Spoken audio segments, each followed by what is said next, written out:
بسم اللہ الرحمن الرحیم۔ میرے عزیز طلبہ، آج ہم پڑھیں گے حدیث کی قسمیں عدد روات کے لحاظ سے۔ تو پہلے یہ بات سمجھنے کی ہے کہ یہ عدد روات اس کا مطلب کیا ہے۔ روات جو ہے وہ راوی کی جمع ہے، اور راوی کہتے ہیں روایت کرنے والے کو، اور اس کی جمع جو ہے روات ہے۔ تو بہرحال آپ جانتے ہیں کہ حدیث سے پہلے راویوں کا ایک سلسلہ ہوتا ہے۔ مثلا میں ایک حدیث آپ کے سامنے پیش کرتا ہوں کہ امام ابو حنیفہ رحمۃ اللہ علیہ نے اپنے استاد حماد سے نقل کی ہے، حماد نے علقمہ رحمۃ اللہ علیہ سے ایک حدیث نقل کی ہے، اور علقمہ رحمۃ اللہ علیہ نے ابن مسعود رضی اللہ تعالیٰ عنہ سے روایت نقل کی ہے، اور انہوں نے نبی اکرم صلی اللہ علیہ وآلہ وسلم سے روایت نقل کی ہے، یا انہوں نے عمر رضی اللہ تعالیٰ عنہ سے ایک روایت نقل کی، اور انہوں نے نبی اکرم صلی اللہ علیہ وآلہ وسلم سے ایک روایت نقل کی ہے کہ انما الاعمال بالنیات۔ تو اس میں آپ دیکھ رہے ہیں کہ ایک تو حدیث کا متن ہے، ٹیکسٹ جسے کہتے ہیں ہم، انما الاعمال بالنیات، لیکن اس سے پہلے اساتذہ کا ایک لمبا چوڑا ایک سلسلہ ہے، اس سلسلے کو سند کہتے ہیں، اور اس میں سے ہر ایک استاد جو ہے اس کو راوی کہتے ہیں، اور راوی کی جمع ہے وہ روات ہے۔ جب یہ بات سمجھ میں آ گئی تو ہم اگلی بات آپ کو بتا دیتے ہیں کہ روات کی تعداد کے لحاظ سے حدیث کی دو قسمیں ہیں۔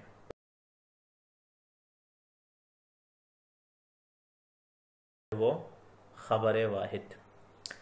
متواتر حدیث وہ حدیث ہوتی ہے کہ جس کے روایت کرنے والے ہر زمانے میں اتنے کثیر ہوں، اتنے زیادہ ہوں کہ ان سب کا جھوٹ پر اتفاق کرنا جو ہے اس کو عقل محال سمجھے، کہ عام طور پر اس طرح ہوتا نہیں ہے۔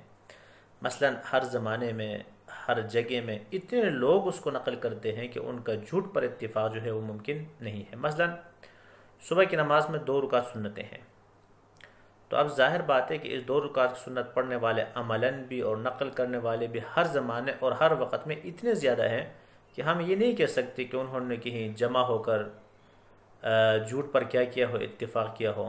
تو ظاہر بات ہے کہ ایسی روایت کو ہم کیا کہتے ہیں؟ متواتر کہتے ہیں۔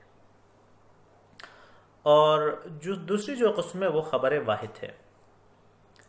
تو خبر واحد جو ہے اس کا مطلب یہ ہے کہ جس کے راوی وہ اتنے کثیر نہ ہو جتنے کہ متواتر کے ہوتے ہیں، کم ہوتے ہیں، مثلا 10 ہوتے ہیں، کہیں 5 ہو گئے، کہیں 15 ہو گئے، تو ان کی تعداد اگرچہ زیادہ ہو لیکن اس تعداد کے برابر نہیں ہے جو متواتر کی تعداد ہے۔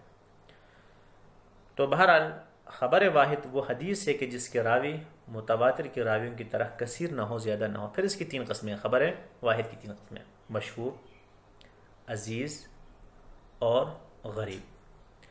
مشہور اس حدیث کو کہتے ہیں کہ جس کے راوی کسی زمانے میں، تابعین کے دور میں، صحابہ یا تبع تابعین کے دور میں، کسی زمانے میں 3 سے کم نہ ہو، 4 ہوں، 5 ہوں، 6 ہوں، زیادہ ہوں، لیکن کسی زمانے میں 3 سے کم نہ ہو، ایسی حدیث کو کیا کہتے ہیں؟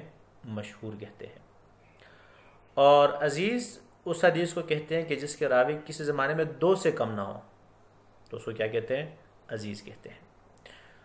اور غریب جو ہے اس حدیث کو کہتے ہیں کہ جس کے راوی کسی زمانے میں، صحابہ کے دور میں یا تابعین کے دور میں یا تبع تابعین کے دور میں ایک ہو، کسی ایک جگہ، باقی ٹھیک ہے، مثلا صحابہ کے دور میں بہت سارے صحابہ نقل کیا، تبع تابعین بہت سارے تبع تابعین نے نقل کیا، لیکن درمیان میں جب تابعین کا دور آتا ہے تو صرف ایک آدمی نے نقل کیا ہے، تو ایسی حدیث کو کیا کہتے ہیں؟ غریب کہتے ہیں۔ بہرحال خبر واحد کی 3 قسمیں ہیں: مشہور، عزیز اور غریب۔